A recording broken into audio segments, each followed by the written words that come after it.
महोदय, मैं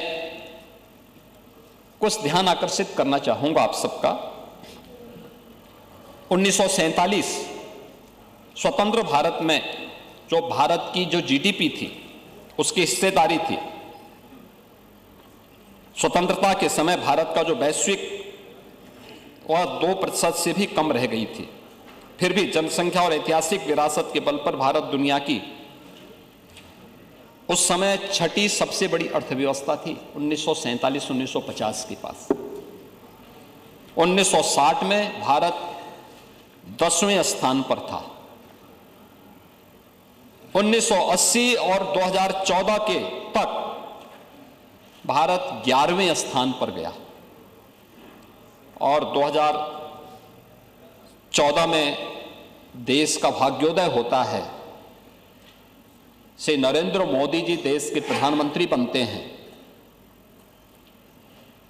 2014 के बाद प्रधानमंत्री मोदी जी के विजन के अनुरूप भारत की जो यात्रा आगे बढ़ी, परिणाम था 2017 में भारत दुनिया की 7वीं बड़ी 11 से 7वें नंबर पर आया, 24 में 5वें स्थान पर आया और 25 में भारत विश्व की चौथी बड़ी अर्थव्यवस्था के रूप में स्थापित हुआ।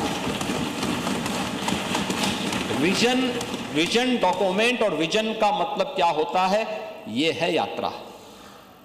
आपने छठी अर्थव्यवस्था को 11वें तक पहुंचा दिया था, 11वें स्थान पर भारत को पहुंचाया था और पिछले 11 वर्ष की यात्रा में 11वीं अर्थव्यवस्था का भारत आज दुनिया की चौथी बड़ी अर्थव्यवस्था के रूप में अपनी सामर्थ्य और अपनी शक्ति का परिचय दुनिया को करा रहा है।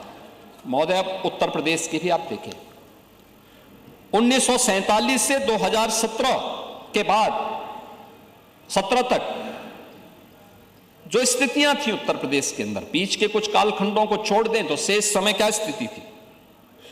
1990 के दशक में औद्योगिक इकाइयों में तालाबंदी, निवेशक हतोत्साहित था, ऐतिहासिक नगर, उपजाऊ भूमि, नदियां और श्रमबल होने के बावजूद आर्थिक रफ्तार बहुत धीमी थी। आजादी के बाद 2016-17 तक उत्तर प्रदेश की जो नेशनल जीडीपी थी, उसमें योगदान में लगातार गिरावट थी। कुल हम लोग 2016-17 में उत्तर प्रदेश की जो भागीदारी थी, जो 1960 में 14% से अधिक थी, 1950 से 60 के दशक में यह 14% से घट करके 8% रह गई थी 2016-17 में। कहां ले जा रहे थे आप? 8% रह गई थी हमारी, यानी यूपी का योगदान, यूपी देश की 16% आबादी उत्तर प्रदेश में निवास करती है, लेकिन नेशनल जीडीपी में हमारी हिस्सेदारी केवल 8% रह गई थी। और महोदय, मुझे आज ये स्थिति थी, आजादी के समय प्रति व्यक्ति आय जो राष्ट्रीय औसत के बराबर थी, जो प्रति व्यक्ति आय राष्ट्रीय औसत के बराबर थी, 17 में यह नेशनल एवरेज का 1/3 रह गई थी, 1/3 रह गई थी। निर्यात सब कुछ होने के बाद भी केवल 84,000 करोड़ का निवेश, केवल निर्यात हम यूपी से कर पाते थे। प्रदेश का बजट केंद्रीय करों पर निर्भर हो गया था, 56% केंद्रीय करों पर निर्भरता थी और नीति आयोग के फिस्कल हेल्थ इंडेक्स में उत्तर प्रदेश पिछड़े राज्यों में हो गई थी। 17 से 25 के बीच इन 8 वर्षों में उत्तर प्रदेश ने आज जो हमारी जीएसडीपी है, यह जीएसडीपी जो उत्तर प्रदेश की 16-17 में लगभग 13 लाख करोड़ की थी, आज यह बढ़कर के इस वित्तीय वर्ष के अंत तक यह बढ़कर के लगभग 35 लाख करोड़ तक पहुंचने जा रही है। कोई तुलना है? 1947 से लेकर के 2017 तक केवल 13 लाख करोड़ की, और 2017 से लेकर के 25-26 तक हम इसे 35 लाख करोड़ तक पहुंचा रहे हैं।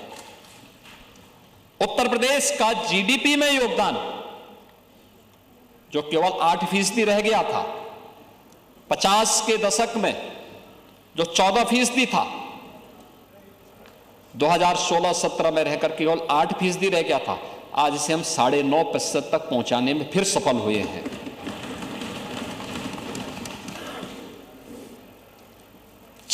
पिछले उत्तर प्रदेश की विकास दर, कोविड जैसी महामारी, वैश्विक महामारी के बावजूद आर्थिक विकास दर उत्तर प्रदेश की आज नेशनल एवरेज से बेहतर स्थिति में चल रही है।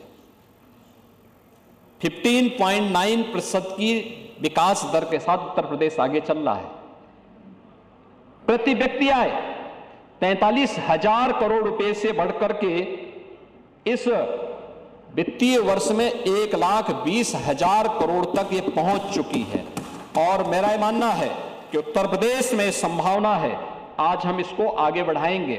आज नेशनल जो पर कैपिटा इनकम है जो वह 2 लाख करोड़ की है, उत्तर प्रदेश 1,20,000 तक पहुंच चुका है।